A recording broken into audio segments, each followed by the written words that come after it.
Welcome back to Grief Inspired. My name is Catherine McNulty, and here at Grief Inspired, we are defining how the world grieves. So thank you for watching today. Today, we are going to start a 3-part series, Why Do I Feel Guilty and Judge Myself? So like I said, it's part 1 of a 3-part series that I'm going to do because I've noticed that feeling guilty is the thing that really challenges the most of my viewers. So I want to continue to produce content that you're going to find really useful. So in this video today, we're going to talk about guilt and judgment. We're going to talk about where it comes from and how it relates to its grief. And then in part 2, we're going to talk about a tool that you can use. So I'm going to set the stage with that tool and teach you a little bit about what that tool is and why it works. And then in part 3 of the video, we're going to dive in and I'm going to teach you how I've learned to use this tool. And again, this is just my job is to give you tools to help you on the way so that you don't have to feel so out of control when it comes to your grief. Now, for me personally, I found that the path to healing from grief, or the path of healing from any emotional pain, is growth. And that means finding new perspectives and new ways to look at your current situation. And again, no matter where you are in your journey, over your grief journey, you're going to be in different places. So feel free to come back to these videos no matter where you are, and come back to them again and again, because each time you do, they're going to mean something a little bit different. So for me personally, I read 30 minutes a day.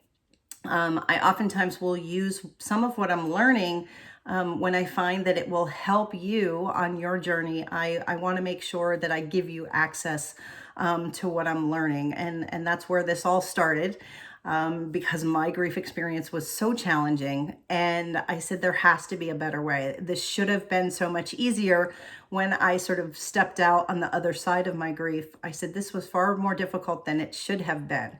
So that's what I do here. So guilt comes up the most. It seems to be the thing that people struggle with the most. And it's something that's always on top of my mind. So I'm so grateful for all of you who have sent me emails or left comments on my videos saying what's really going on with you. Because I think part of it too is just being able to speak and to say what's going on with you can in and of itself be healing. So again, this is called Why Do I Feel Guilty and Judge Myself? Now, last week, there was a video that I released that was called The Antidote to Pain is Laughter. And I find it so interesting. As I'm reading, something was happening. And I was reading the latest book that I've been reading, and I was learning. And I realized like this so directly applies to guilt. And so I'm bringing that to you. So the book that I have been reading is called The Judgement Detox from Gabby Bernstein. And one of the things that she says in her book, and remembering, and this just coincidentally happened last week, the title for my video was The Antidote for Pain was Laughter. Well, I was reading this book, and what she had said is that love is the antidote for judgment. And so I thought that was very coincidental. And I said, there must be something here. If you believe in signs from above, I absolutely do. And I said, I have to make a video specifically about that. So today we're talking about guilt and judgment. And I want to start off by saying that there is absolutely a correlation between guilt and self-judgment. When we feel guilty, we turn our pain, and the pain that we feel, we turn it oftentimes inward, and it becomes judgment, right? And just to give you an example, I have an 8-year-old, and I got divorced more than 4 years ago. And there was a lot of feeling guilty in the process of getting divorced because I was the one that chose to make the divorce happen. And I still judge myself. I judge myself for breaking up my family, for taking really what my son wanted more than anything was like, let's just be a family, let's just be together. And although we are still a family, there aren't times, very many times, when we're actually together as a family unit. My son has to go back and forth now between our houses, and so I feel guilty about that. I feel guilty that I wasn't better, that I couldn't have prevented it. And I feel guilty in some ways that I failed in having a successful marriage. And then there's also times when I still fail. When I get angry at my son's father or say things or do things that maybe I probably shouldn't be doing, right? There's guilt there. And so we all have guilt. And there's so much guilt that oftentimes is associated with grief that I just think it's so very important to talk about. Now, Gabby, in her book, The Judgment Detox, she describes the guilt process really well. And she says, we second guess our choices, the things that we've done. We realize that we don't really have control and that we don't feel safe when we realize that. And then we spiral into negative thoughts. So we're saying things, we attack, we judge ourselves. We end up in some ways hating ourselves and berating ourselves. We judge ourselves for, making the wrong decisions, saying the wrong things, doing something that we should have done, or, not doing something that we should have done, or not saying the things that we should have said. Sometimes we feel guilty for not grieving right. We feel guilty for not being happier. It's been a year. It's been a year and a half. It's been 6 months. Why am I not happy yet? We feel guilty for not having done more. And sometimes we feel guilty for being less than, for being inadequate, and for failing, because sometimes we inevitably do fail. Yes, my marriage failed, and I will own that all day long. Failure is part of living. So sometimes we fail our loved ones too. But the point of it is that we get into this pattern of judgment. We judge ourselves, we judge other people, and then we hold on to our judgment and we don't want to let it go.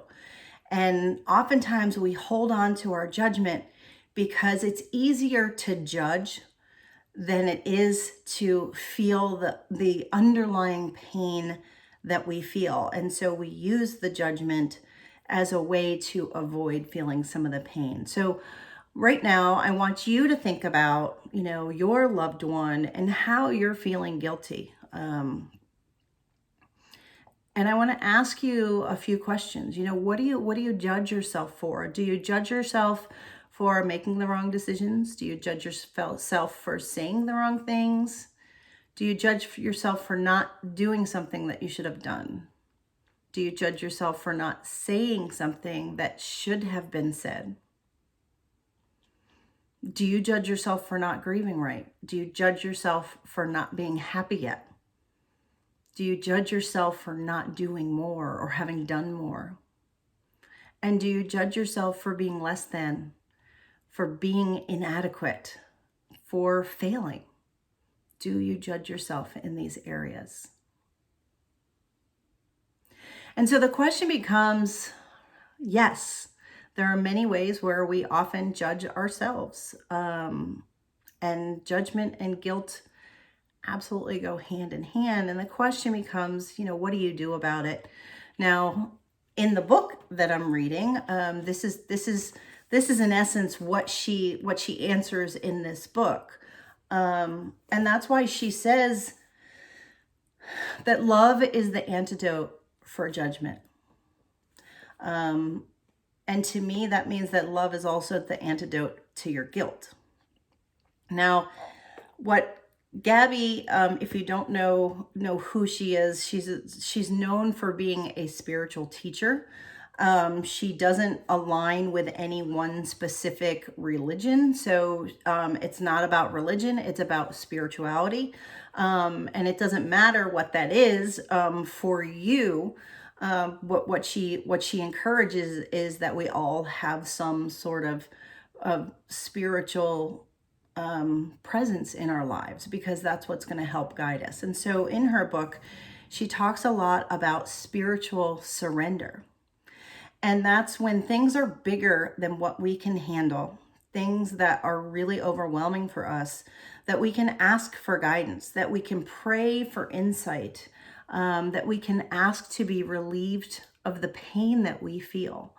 And she uses this great concept where she says, she calls it, putting it on the altar, meaning, imagine your guilt, imagine your judgment, and feel yourself holding it in your hands and being able to give it away and say, this is a burden that is too heavy for me to carry on my own. I don't want this.